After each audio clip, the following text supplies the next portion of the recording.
நான் என்ற அகம்பாவம், அவனா என்கிற பொறாமை, எனக்கு என்கிற பேராசை, இவை எப்பொழுதும் ஒரு மனிதனை வாழ வைப்பதில்லை. 1000 பேரிடம் யோசனை கேள், ஆனால் முடிவை நீ மட்டும் எடு. வெறும் பெருமைக்காக எதையுமே செய்யாதே. உன் மனநிறைவுக்காக உனக்கு பிடித்ததை பெருமையோடு செய். புத்தகங்களை விட மனிதர்கள்தான் வாழ்க்கையை அதிகம் கற்றுக் கொடுக்கின்றனர்.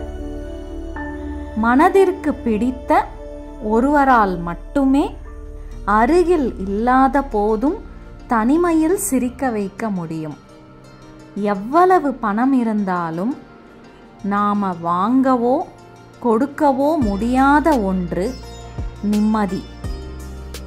புரிந்தும் புரியாத மாதிரி இருப்பவர்களிடம் நீங்கள் தெரிந்தும் தெரியாத மாதிரி இருக்க பழகிக்கொள்ளுங்கள். Thanks for watching.